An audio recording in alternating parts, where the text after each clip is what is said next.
Bismillahirrahmanirrahim. Assalamualaikum warahmatullahi wabarakatuh. Innal hamdalillah wassalatu wassalamu ala Rasulillah wa ala alihi wa ashabihi wa mawalah. Wala haula wala quwata illa billah, amma ba'du. Alhamdulillah, Bapak Ibu jamaah sekalian rahimani wa rahimakumullah. Insyaallah kita melanjutkan pembahasan kita belajar Islam dari dasar. Dan yang paling mendasar dalam agama kita adalah perkara akidah yang kedudukannya seperti akar bagi sebuah pohon atau pondasi bagi sebuah bangunan. Sebagaimana pohon tanpa akar dia akan hancur, rusak dan bukan lagi pohon, demikian pula bangunan tanpa pondasi atau pondasinya rusak maka akan runtuhlah bangunan yang ada di atasnya. Demikian pula agama kita, rusak pondasinya maka akan hancur pula bangunan-bangunan agama kita. Dan kita sedang bicara tentang dampak akidah dalam kehidupan seorang hamba. Kita telah sampaikan diantaranya bagaimana dampak akidah berkaitan dengan militansinya menghadapi ujian-ujian yang Allah ini timpakan. Malam hari ini, Bapak sekalian, kita akan bicara sekilas berkaitan dengan dampak akidah dalam mendorong pemiliknya untuk mewujudkan amal saleh. Seorang hamba jika dia betul beriman kepada Allah dan dia tahu bahwa dunia ini dia diciptakan dalam rangka untuk mewujudkan ibadah, dan dunia ini adalah darul amal, tempatnya dia beramal yang akan menjadi bekal terbaik dia saat nanti menghadap Allah Ta'ala. Yang hari-hari menghadap Allah itu, apabila tidak dia persiapkan bekalnya baik-baik, maka dia akan, atau hari saat menghadap Allah akan menjadi hari yang sangat menakutkan. Yauman tataqallabu fihil qulub wal absar. Hari itu menjadi hari yang membuat hati manusia bergolak, mata manusia terbelalak karena dahsyatnya suasana yakni hari itu. Maka Allah Subhanahu wa taala mengingatkan kita semuanya, yauman turja'una Allah. Takutlah wahai para hamba Allah akan datangnya hari saat nanti Anda akan dihimpun Allah Subhanahu wa taala. Orang yang mereka yakin dia akan kembali kepada Allah, dia akan berdiri di hadapan Allah, dia akan menghadapi hisab yang Allah tegakkan, dan proses yang Allah tegakkan di yaumul mahsyar, yaumul qiyamah, yang akan membawa manusia berujung menjadi ashabul jannah atau ashabun nar, menjadi penghuni surga atau menjadi penghuni neraka. Dia akan hidup bahagia di surga atau dia akan sengsara hancur binasa di akhirat kelak. Keyakinan ini akan membuat dia terdorong kuat mewujudkan amal saleh sebagai bentuk persiapan menghadap Allah Ta'ala. Maka ada seorang salaf, mereka mengatakan,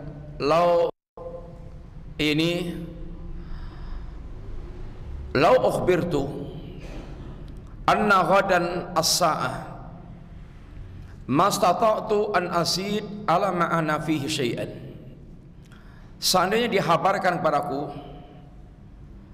bahwa besok itu hari kiamat, niscaya aku tidak mampu lagi menambah amal yang harus aku lakukan. Sekalian, kalau kita dikabarkan besok kiamat, mungkin akan ngebut amal kita, akan kita padat-padatkan semaksimal mungkin. Ibaratnya besok mau ujian, malamnya lek-lekan.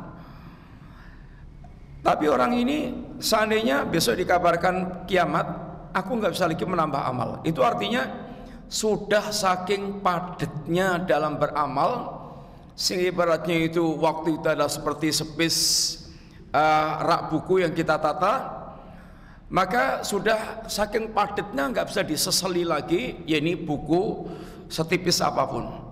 Menunjukkan sudah saking padatnya dia beramal soleh untuk mempersiapkan bekal menghadap Allah Subhanahu wa taala. Dia akan menjadi orang yang memiliki semangat yang besar, memiliki yaitu sambutan yang besar terhadap setiap perintah Allah Ta'ala. Dia pun akan mewujudkan apa yang menjadi wasiat Nabi, badiru bil a'mal, segeralah kalian yakni beramal. Maka kita akan melihat contoh generasi para sahabat, bagaimana mereka dalam mewujudkan amal saleh sebagai wujud dampak dari akidah yang ada di dalam diri mereka. Bapak sekalian, contoh umpamanya dalam masalah salat 5 waktu yang Allah Subhanahu wa taala memerintahkan kita untuk betul-betul menjaga salat yang 5 waktu ini. Hafidhu ala salawati wa salatil wusta, jagalah salat-salat dan khususnya adalah salat wusta, salat asar. Wa qumu lillahi qanitin, dan jadilah anda orang-orang yang betul-betul menegakkan ketaatan kepada Allah Ta'ala. Nabi pun mengatakan ketika ditanya ayul a'mali ahabbu ilallah ya Rasulullah, amal yang paling Allah cintai apa? As-salatu ala waqtiha, salat yang dilakukan pada waktunya. Pada waktunya itu salat yang dilakukan pada dari awal waktu dan juga waktu masih menjadi waktu salat tersebut, sehingga tidak suka mengundur-undur apalagi sampai keluar daripada waktu salat. Fi awali waktiha, atau Nabi katakan juga ala waktiha. Kalau fi awali waktiha, ini menunjukkan dia segera, begitu masuk waktu salat maka dia segera menunaikan ini salat. Ala waktiha dilakukan pada ini waktunya. Nah, kita akan melihat contoh-contoh bagaimana para sahabat menyambut seruan yakni salat. Di antaranya adalah laki-laki khususnya adalah salat. Sahabat Ibnu Mas'ud radhiyallahu anhu, beliau pernah mengatakan begini, man sarrahu ayalqallaha ta'ala ghadan musliman, barang siapa yang dia ingin bertemu Allah besok dalam keadaan sebagai seorang muslim, yaitu barang siapa yang dia matinya di atas Islam dan dia dibangkitkan Allah dari kiamat kelak sebagai seorang muslim, falyuhafid ala haula'i salawati, maka hendaklah dia menjaga salat-salat yang telah diperintahkan Allah itu. Ketika dia disuruh oleh Allah untuk ini menunaikan salat di masjid-masjid, untuk menunaikan salat jamaah, ini khususnya bagi laki-laki. Fa innallaha syara'a li nabiyyukum sallallahu alaihi wasallam sunanal huda, sesungguhnya Allah Subhanahu wa taala mensyariatkan untuk nabi kalian sunah-sunah petunjuk. Dan salat yang 5 waktu adalah min sunanil huda, termasuk di antara sunah-sunah petunjuk. Walau annakum shallaitum fi buyutikum kama yusalli hadal mutakhallif fi baitihi la taraktum sunnata nabiyikum, seandainya kalian salat di rumah-rumah kalian, ini laki-laki, sebagaimana salatnya orang yang mereka ini orang yang mereka tidak berangkat ke masjid di rumah, la taraktum sunnata nabiyikum, maka kalian telah meninggalkan nabi kalian. Walau taraktum sunnata nabiyikum la dhalaltum, kalau kalian meninggalkan sunnah nabi kalian pasti kalian akan sesat. wa ma min rajulin yatatahharu fayusinu tuhura thumma ya'midu ilal masjid min hadhil masajid illa kataballahu lahu bi kulli khatwatin yahtuha hasanatan wa yarfa'uhu biha darajatan wa yuhattu anhu biha sayi'ah. Nah, beliau katakan, dan tidaklah seorang dia yatatahhar, yaitu berwudu, bersuci, lalu dia memperbagus wudunya. Memperbagus wudu itu artinya berwudu seperti yang dicontohkan Rasulullah sallallahu alaihi wasallam. Itu adalah wudu yang terbaik. Kemudian dia menyengaja ke masjid. Setelah wudu memang dia sengaja tujuannya untuk ke masjid. Kecuali pasti Allah akan catat baginya setiap langkahnya itu hasanatan, sebuah kebaikan. Wa yarfa'uha biha darajatan, akan diangkat oleh Allah, yaitu derajatnya. Langkah kakinya dicatat sebagai kebaikan, kemudian langkah kakinya juga mengangkat derajat dia, dan akan dihapuskan baginya keburukan-keburukan. Walaqad ra'aitu, dan sungguh telah dinampakkan kepada kami, kami telah melihat kenyataan. Wa may yatakhallafu anha, dan dia tidak pernah ketinggalan salat jamaah. Dan kami para sahabat memandang, wa may yatakhallafu anha, tidaklah orang dia itu meninggalkan salat jamaah illa munafiqun ma'lumun nifaq, kecuali dia itu sudah dikenal dia adalah orang yang munafik. Di zaman Nabi, orang yang tidak kelihatan salat jamaah itu sudah dikenal mereka itu orang munafik. Karena orang munafik itu kaslan, pasti akan ogah-ogahan, malas, karena memang hatinya tidak ada iman. Dia hanya memberikan tipuan-tipuan dengan penampakan zahirnya itu, sehingga tidak ada dorongan yang kuat dari dalamnya untuk mewujudkan, yaitu amal ibadah. Beda dengan mukmin yang hatinya dihiasi dengan iman, ada rasa pengagungan kepada Allah dan ada rasa kecintaan kepada Allah Ta'ala, apalagi dia telah sampai pada tingkat menikmati rasa manisnya iman. Walaqad kana rajul yu'ta biha yuhada baina rijalain, ada orang yang untuk sampai ke masjid itu harus dipapah oleh dua orang, harus dipapah. Dia ada di antara dua orang, dia bersandar pada dua orang untuk dipapah ke masjid. Hatta yuqama fis saffi, sampai dia duduk di shaf. Ibaratnya dia kerekelan, susah ke masjid saja dia lakoni. Susah kemudian dia lakoni. Tidak akan orang itu memiliki militansi dia mendatangi masjid walaupun dengan cara dia dipapah oleh dua orang, kecuali orang yang hatinya menyimpan keyakinan. Dapat apa sih ke masjid itu? Dapat amplop, dapat nanti dus-dusan makanan, dapat hadiah-hadiah? Enggak.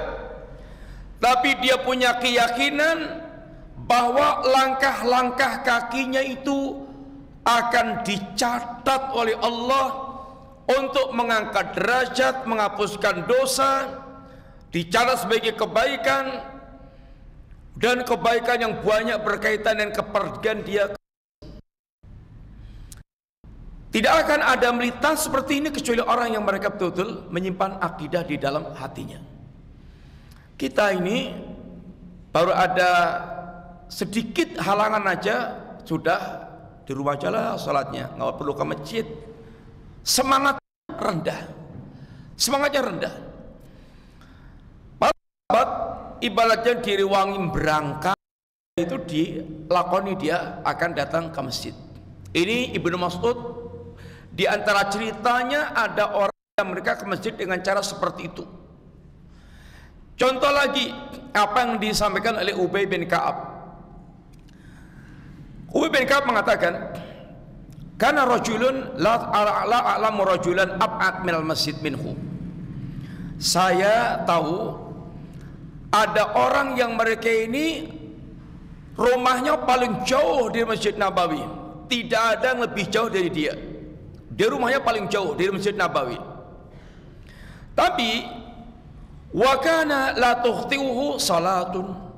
Dia tidak pernah kehilangan salat jamaah bersama dengan Nabi. Dia tidak pernah kehilangan salat jamaah bersama dengan Nabi di Masjid Nabawi, enggak pernah. Artinya terus mendatangi jamaah, padahal rumahnya paling jauh. Bapak sekalian, jangan kita bayangkan seperti kita kemudian jalannya umpamanya ya kalau toh panas ya nggak begitu panas, dingin juga begitu dingin, banyak pohon-pohonan, banyak ya nyaman. Saudi secara umum kalau sempat panas sampai 40 sekian derajat, sampai pernah 50, sehingga panasnya ngentang-ngentang, membuat orang malas untuk dia keluar rumah. Kalau dingin juga begitu, ada yang sampai dinginnya nusuk-nusuk, apalagi disertai dengan angin sembribit sehingga betul-betul sangat nusuk ke tubuh. Tapi orang ini nggak pernah kehilangan sholat jamaah bersama dengan Nabi. Sehingga ada temannya yang ngusulkan, lawis taraita himaran, seandainya Anda membeli himar kendaraan, tarkabuhu fi dhulumai wa fil ghamda, yang bisa kamu jadikan kendaraan untuk meringankan perjalanan di waktu malam maupun di waktu siang, yang panas yang terik. Apa katanya? Ma yasurruni anna mangsili ila jambi masjid. Aku enggak suka, tidak membuat aku gembira katanya.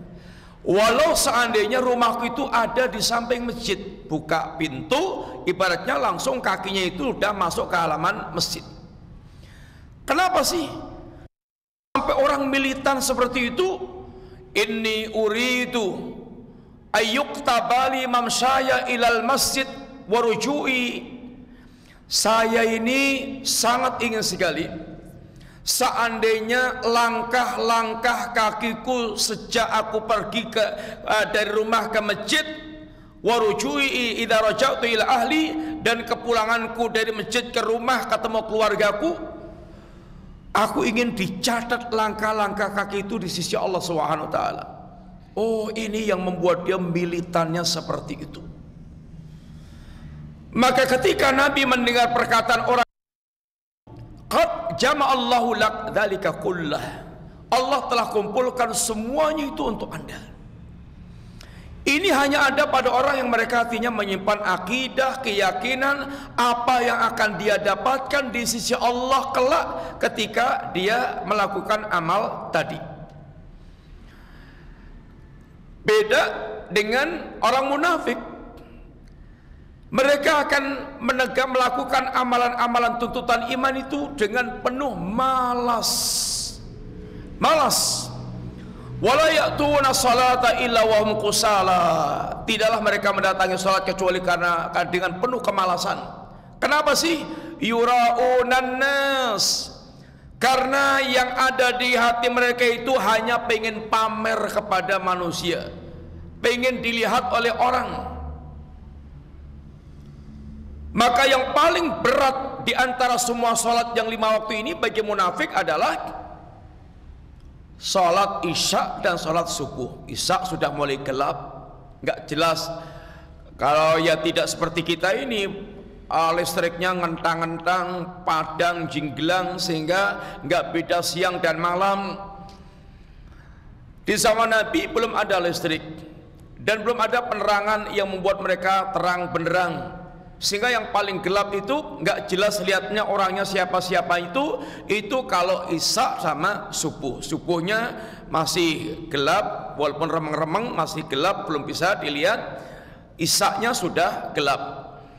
Saat padahal mereka prinsipnya itu yura'unan nas, pengennya pamer. Pokoknya setor muka dilihat orang, oh si fulan sudah kelihatan. Maka beda antara pemilik akidah dengan orang yang mereka hatinya kosong dari akidah. Ini contoh pertama tentang sholat malam. Tentang sholat jamaah ke masjid, sholat wajib yang 5. Contoh yang kedua, contohnya adalah qiyamul lail, sholat malam. Yang Nabi kita mengatakan diantaranya, ya ayuhan nas, wahai manusia, absus salam, sebarkan salam. Salam itu bapak sekalian kepada orang yang dia kenal maupun tidak dia kenal, maksudnya minal muslimin. Kadang-kadang muslimin ada yang sudah kita kenal, ada kadang-kadang belum ada yang kita kenal. Tapi kalau kita yakin dia itu muslim, sunnahnya adalah kita menyebarkan salam, menyampaikan salam, mengucapkan salam, baik kita kenal maupun tidak kenal. Kadang-kadang sudah kenal saja, tapi kadang-kadang bukan kelompok kita, maka malas kita ngasih salam. Baru salam itu kalau kelompok kita dan kita sudah kenal, baru kita ucapkan salam. Ini tentu adalah menjadi siapa yang menjadi petunjuk Rasulullah Sallallahu Alaihi Wasallam. Wa'atimut ta'am, beri makan. Memberi makan itu termasuk sekalian, ya ini ahlul jannah. Maka kalau kita pengen berlatih, nggak apa-apa setiap hari kita nyediakan dari rumah sebungkus, 2 bungkus, sekotak, 2 kotak untuk kita berikan kepada untuk memenuhi akhlak ahlul jannah, ngasih makan. Atau kita menyediakan waktu khusus memberikan makan kepada ini orang lain. Wasilul arham, sambung silaturahim. Muslim seharusnya semakin bagus agamanya, semakin kuat dalam sambung silaturahim.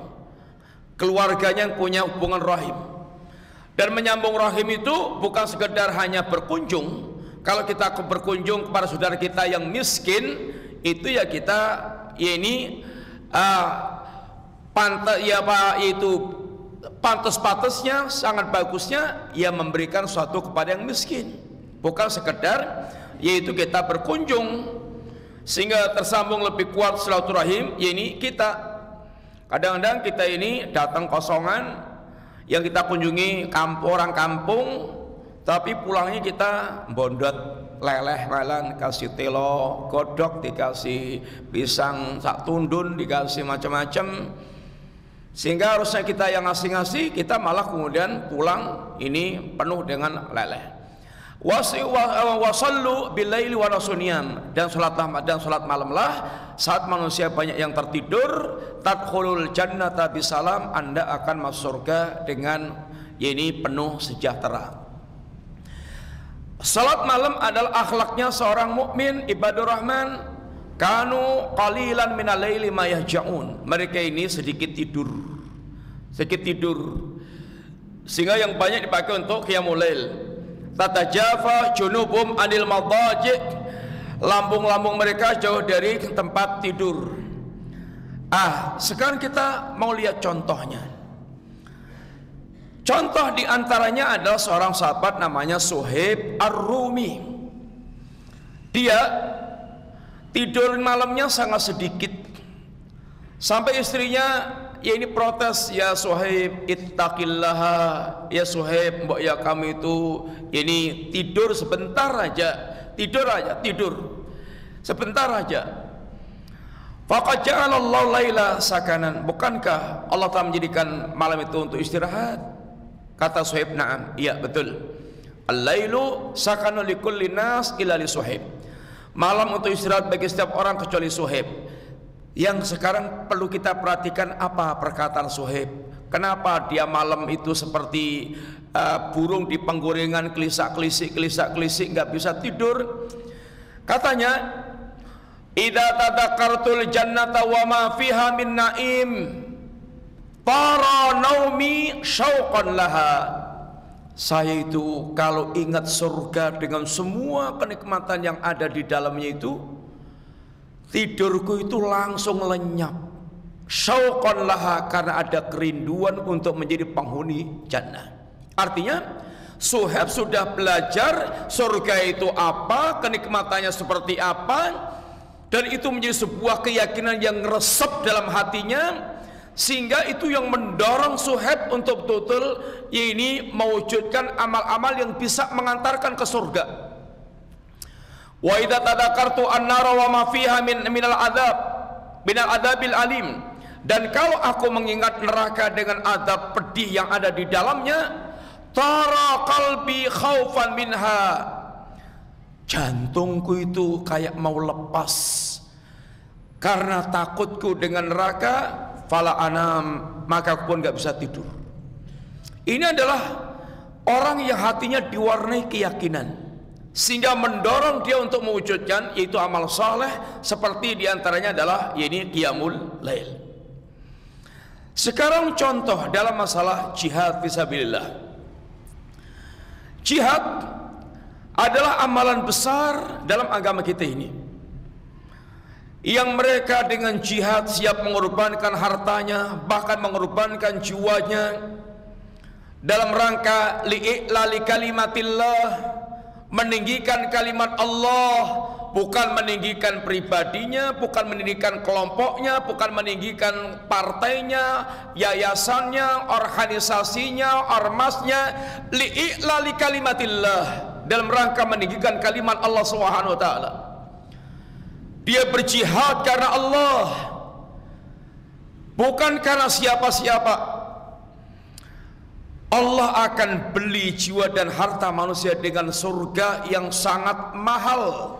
Ala inna sil'atallahil ghaliyah, ala inna sil'atallahil jannah. Ketahuilah barang dagangan Allah itu sangat mahal. Ketahuilah barang dagangan Allah itu adalah surga. Dengan surga ini diantaranya Allah akan membeli amal-amal manusia, harta dan jiwa seorang mukmin. Inna Allah astara minal mu'minina anfusahum wa amwalahum bi anna lahumul jannah. Allah akan membeli dari orang mukmin jiwa dan harta mereka dengan surga. Orang mukmin menjadikan jiwa dan hartanya fisabilillah, Allah akan ganti mereka dengan surga yang Allah berikan kepada mereka. Yang surga telah diterangkan dengan rinci, sangat rinci, tentang bagaimana istana surga, dari tanahnya, kerikilnya, temboknya, perabotnya, pelayannya, makannya, minumnya, kemudian para istrinya dan seterusnya, semuanya komplit dijelaskan Allah dan Rasulnya. Itu Allah akan berikan pada orang-orang yang mereka telah menjadikan diri dan hartanya fisabilillah. Ada kisah diantaranya adalah kisah Anas bin Nadhr, pamannya Anas bin Malik. Anas bin Nadhr, beliau waktu perang Badar itu nggak sempat ikut, karena perang Badar ini bukan perang yang dipersiapkan perang. Perang Badar ini hanya persiapan untuk mencegat kafilah Abu Sufyan, kafilah dagang Abu Sufyan. Karena orang Quraisy telah merampas semua harta-harta miliknya kaum muslimin. Ketika muslimin dia harus hijrah ke Madinah. Mukminin akan mencegat kafilah dagang Abu Sufyan. Ternyata kafilah ini mendengar, maka kafilah dagang Abu Sufyan ini mengutus orang untuk pulang ke Mekah, memberitahu kalau mereka akan dicegat oleh ini Nabi dan para sahabat. Akhirnya bagaimana utusan ini memprovokasi sangat, yaitu yang membuat darahnya orang Quraisy mendidih, sehingga mereka mempersiapkan pasukan untuk menumpas habis Nabi dan para sahabat dengan pasukan Badar. Ini pada perang Badar ini Abu Jahal yang memimpin peperangan, dan bagaimana mereka membawa semangat untuk menghancurkan Nabi dan para sahabat, sedangkan pasukan muslimin ini niatnya hanya mencegat pasukan kafilah dagangnya Abu Sufyan, sehingga semua dogdeng-dogdengnya mukminin nggak keluar, tidak semuanya keluar, sehingga ada mereka yang tidak ikut ini bergabung di pasukan ini. Tapi ternyata perang Badar harus terjadi, sehingga muslimin jumlahnya hanya 1000, mereka 3000. Muslimin hanya 300, mereka 1000, 1/3. Sudah gitu semuanya kalah dalam masalah jumlahnya, kemudian logistiknya, segala macamnya. Tapi muslimin betul-betul di puncak mental kedekatannya dengan Allah, pasrah totalnya kepada Allah Ta'ala. Sehingga perang yang sangat mendebarkan, karena ini perang besar pertama, Belum pernah ada peperangan sebelumnya. Ini perang pertama, sehingga betul-betul merupakan sebuah ujian besar. Sampai kemudian para anggota perang Badar ini oleh Allah diberikan hadiah, i'malu masyi'tum faqad ghafartu lakum. Silahkan kalian berbuat apapun, aku telah ampunkan kalian semuanya. Dan jaminan ahlul jannah bagi orang yang mereka peserta perang Badar. Nah, Anas bin Nadhr, pamannya Anas bin Malik ini, dia bercerita, ya Rasulullah, ghibtu an awali qitalin qataltal musyrikin. Ya Rasulullah, saya ini tidak ikut pada waktu perang pertama yang engkau lakukan dengan musyrikin, yaitu perang Badar. La inillahu ashhadani qitalal musyrikin la yuriyannallahu ma asna. Ya Rasulullah, seandainya nanti Allah Subhanahu wa taala yaitu menjadikan aku menyaksikan sebuah peperangan dengan musyrikin, maka betul-betul Allah akan melihat apa yang akan aku perbuat. Artinya dia bertekad untuk gabung di perang itu, dan dia betul-betul akan tunjukkan bagaimana dia betul-betul all-out totalitas, yaitu mengikuti peperangan dalam rangka meninggikan kalimat Allah Ta'ala. Falamma kana yaumu Uhud, ketika perang Uhud pecah, wankashafal muslimun, dan kaum muslimin pun saat itu sedang tercerai-berai. Perang Uhud itu perang yang sangat menyedihkan Nabi sekalian.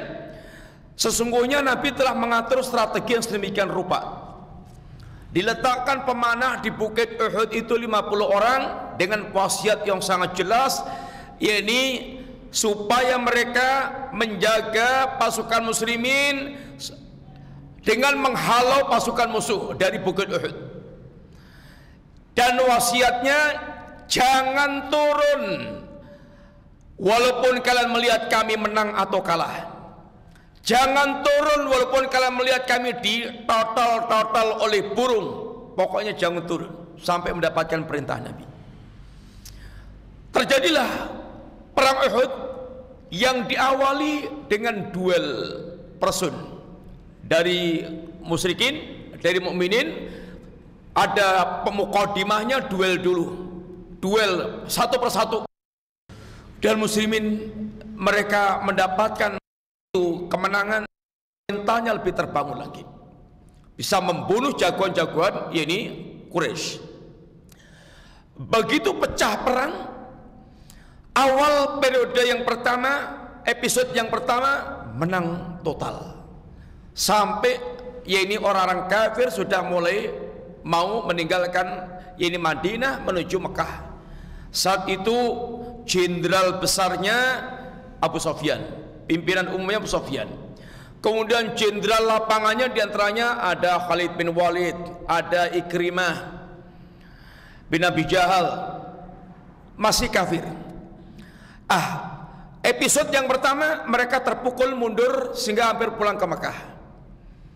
Dan wanita-wanita mereka yang menjadi penyemangat lari terbirit-birit untuk kemudian dia segera lari ke Mekah. Ditinggalkannya harta dan yakni apa yang mereka bawa. Maka muslimin mendapatkan ghanimah di perang Uhud, maka mengumpulkan pasukan yang dibawa mulai mengumpulkan yakni ghanimah tersebut. Yang di atas itu ketika pasukan yang di bawah itu mengumpulkan ghanimah, tertarik juga, pengen ikut gabung ke bawah mengumpulkan ghanimah bersama dengan muslimin yang di bawah. Tapi diingat oleh sang panglima pemimpinnya, yakni Abdullah bin Jubair, apakah kalian lupa dengan pesan Nabi untuk tidak turun? Mereka enggak gagas, diabaikan peringatan itu. Turun sekitar 40 orang, 10 orang yang tinggal di atas bukit. Khalid bin Walid, walaupun dia sudah mulai menuju ke Mekah itu, dia masih memantau lapangan. Begitu lihat di bukit Uhud ini kosong, tinggal berapa gelintir orang, kembali lagi Khalid dari arah sini. Dihajarlah, kesimpulannya dihajarlah yang di atas terbunuh semuanya, dan dihajar pula yang di bawah, sampai membuat pasukan muslimin kocar kacir. Bahkan yang lebih dahsyat lagi diisukan Nabi wafat. Begitu sahabat itu mendengar isu Nabi sudah wafat, sebagian orang langsung pulang ke Madinah. Sebagian lagi diuncalkan itu senjata-senjatanya itu untuk apa? Perang, Nabi sudah wafat. Sebagian masih memiliki semangat perang menyala dan memberikan semangat pada yang lainnya itu. Saat itu Nabi dalam kondisi yaitu kena panahnya sabetan atau panahnya orang musyrikin Quraisy masuk ke ke pipi Nabi. Nabi dalam keadaan yaitu genting dipagar betis oleh para sahabat. Bahkan satu persatu para sahabat membuktikan kepahlawanannya dan pembelaannya dan kecintaannya kepada Nabi. Bahkan ketika Nabi agak nongol ingin melihat suasana peperangan di sekitarnya itu, kata sahabat, "Ya Rasulullah, nahri duna nahrik." Ya Rasulullah, biar leherku jangan lehermu ya Rasulullah. Setiap Nabi kemudian menyemangati para sahabat, "Manil qaum?" Mana orang akan menghadapi musyrikin Quraisy? "Ana ya Rasulullah." Maka mereka tampil, kemudian mereka maju, kemudian mereka mati sampai 11 orang. Sampai pada akhirnya yaitu Allah berikan kemenangan kembali di perang Uhud ini dengan menelan korban 70 syuhada Uhud, termasuk diantaranya Hamzah bin Abi Sufyan, Hamzah bin Abdul Muttalib, paman Nabi yang tercinta yang digelari dengan Asadullah. Nabi sangat bersedih dengan kematian Hamzah bin Abdul Muttalib. Di tengah-tengah suasana perang yang sangat genting seperti ini, Anas bin Nadhr dia betul-betul tampil dengan semangat yang menyala-nyala. Maka dia buktikan apa yang telah dikatakan, Allah akan memperlihatkan apa yang akan aku lakukan. Maka kata Anas bin Nadhr, "Allahumma inni a'tadiru ilaika mimma sana'a haula." Ya Allah, aku mintakan udzur kepada engkau apa yang dilakukan oleh mereka ini para sahabat Nabi. Ada yang lemes-lemes, ada yang mereka itu kemudian meninggalkan medan peperangan. Wa abri'u ilaika mimma sana'a haula al-musyrikin, dan aku berlepas diri dari perbuatan orang musyrikin. Lalu dia pun kemudian maju ke medan peperangan, ketemu dengan Sa'ad bin Mu'adz. Sa'ad bin Mu'adz ini termasuk tokoh Ansor. Kata Anas bin Nadhr kepada Sa'ad bin Mu'adz, "Ya Sa'ad ibn Mu'adz, al-jannah wa rabbi Nadhr, inni ajidu rihaha min duni Uhud." Ya Anas, aku mencium bau surga di balik bukit Uhud.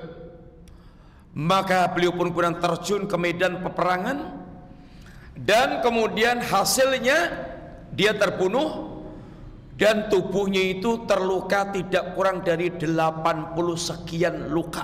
Ada yang sabetan pedang, ada yang tusukan tombak, ada yang sasaran panah, sampai dia pun dimutilasi oleh orang musyrikin Quraisy, sampai tidak ada yang kenal kecuali saudara perempuannya itu. Maka hari itu seakan harinya Anas bin Nadhr. Perang Uhud seakan harinya anak Anas bin Nadhr. Bagaimana menunjukkan kepahlawanannya, semangatnya dalam di perang Uhud tersebut.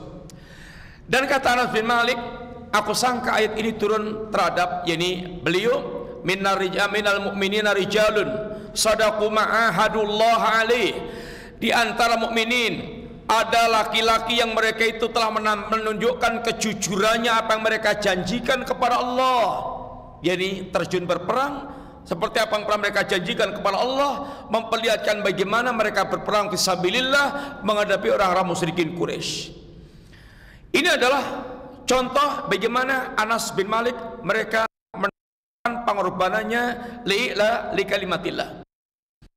Kemudian di antara contoh lain adalah Hanzalah. Ini Anas bin Malik, Anas bin Nadhr tadi, tidaklah dia melakukan jihad yang seperti itu kecuali dengan keyakinan al-jannah, telah mencium bau surga. Maka itu yang membuat dia terdorong semangat untuk dia maju berperang dengan keyakinan akan mendapatkan jannah. Hanzalah yang dikenal dengan ghasilul malaikah, dia dimandikan oleh malaikat. ceritanya Handalah temanten baru. Kemudian dia sempat itu jima dengan istrinya dan belum mandi besar. Sudah mendengar genderang tabuhan perang, pengumuman perang. Berangkat Handalah belum dalam keadaan masih junub. Perang, singkat ceritanya, terbunuh. Sehingga dia dimandikan oleh malaikat. Nabi melihat yaitu bagaimana Handalah dimandikan oleh malaikat, dan ketika ditanyakan kok bisa dimandikan malaikat, ternyata dia berangkat perangnya dalam keadaan junub, ibaratnya tidak bersabar untuk mendapatkan surga walaupun kesalahan mandi wajib. Artinya semangatnya sangat besar. Semangatnya sangat besar. Ada di antara para sahabat yang mereka ini ketika yaitu bertanya kepada Nabi, "Aina ana ya Rasulullah?" Ya Rasulullah, ini kasus perang Uhud pula. Ya Rasulullah, kalau saya in kutil itu, kalau saya itu mati terbunuh ya Rasulullah, aina, kedudukan saya di mana? Saya di mana ya Rasulullah? Kata Nabi, fil jannah, di surga. Maka fa'alqat tamarat kunna fi yadi, kurma-kurma yang ada di tangannya itu dibuang semuanya itu. Katanya, kelamaan, kalau harus aku menunggu makan kurma untuk masuk ke dalam jannah. Maka dia buang kurma, dia pun kemudian jihad fisabilillah, terjun ke medan peperangan, dan dia pun mati syahid.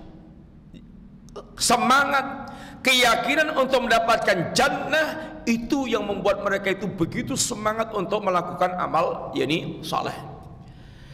Datang 3 orang kepada Nabi. Dia adalah para fuqara, orang-orang miskin yang tidak punya kendaraan untuk berangkat jihad. Minta kepada Nabi supaya disiapkan kendaraan, dicarikan kendaraan yang bisa mengantarkan mereka ke medan jihad. Tapi Nabi cari-carikan, dan kemudian Nabi mengatakan, wallahi la ajidu ma ahmilukum ali. Demi Allah, aku tidak mendapatkan kendaraan yang bisa mengangkut kalian ke medan jihad. Begitu mereka mendengar Nabi mengatakan demikian, sehingga mereka tidak bisa berangkat jihad. Bukan mereka gembira, alhamdulillah Rasido mati, enggak begitu. Tapi wahum yabkuna, mereka itu pulang dalam keadaan meneteskan air mata, menangis hasanan karena sedih. Wala 'alal ladzina idza ma atawaka litahmilahum qulta la ajidu ma ahmilukum alaih. Aku tidak mendapatkan apa yang engkau inginkan, kendaraan untuk mengangkat Anda, memberangkatkan Anda jihad. Apa yang terjadi? Tawallau, mereka pun pulang, berpaling pulang. Wa a'yunuhum tafidhu minad dam'i, dalam keadaan air matanya deras menetes, hasanan, disebabkan karena sedih. Ala yajidu ma yunfikun, karena mereka tidak mendapatkan apa yang diinfakkan di jalan Allah, untuk berjihad di jalan Allah Subhanahu wa taala. Lihat bagaimana mereka memiliki semangat yang luar biasa, dan bagaimana mereka sangat sedih ketika mendapatkan kesempatan, kemudian ini mereka tidak bisa mengambilnya. Berapa banyak di antara kita kesempatan ada dan kemudian sudah diambil orang lain, tapi dia pun juga nggak sedih juga, malah alhamdulillah. Contoh umpamanya diumumkan kebutuhan iftar Ramadan ini sekian, dia ada kesempatan untuk bisa sebagian menyisihkan sebagian hartanya, itu dia tutupkan ke situ, dia masukkan. Tapi ditunda-tunda, tahu-tahu sudah tutup, sudah cukup, sudah dipenuhi oleh orang lain. Alhamdulillah, pondok Kilong. Sehingga dianya alhamdulillah, nggak merasa dia rugi. Ada kesempatan nggak diambil, sudah diambil orang lain, itu nggak merasa rugi. Padahal kalau ada kesempatan untung 1 miliar diambil orang, oh betapa gelonya dia ada kesempatan ngambil, tapi ternyata diambil orang lain, itu pasti gelo banget. Tapi kalau urusan agama, amal soleh itu diambil diborong orang pun dia nggak ada gelo-gelonya. Ini semuanya berkaitan dengan kondisi iman kita yang ada di dalam ini hati kita. Terus sekalian, ini adalah bagaimana ini para sahabat mereka merespon seruan amal soleh. Mudah-mudahan sekilas gambaran ini menggambarkan kita bagaimana akidah memiliki dampak yang sangat besar dalam mewujudkan amal soleh dalam kehidupan ini seorang hamba. Mudah-mudahan manfaat. Jazakumullah khair. Wassallallahu ala nabiyyina Muhammadin wa ala alihi washabbihi wasallam. Assalamualaikum warahmatullahi wabarakatuh.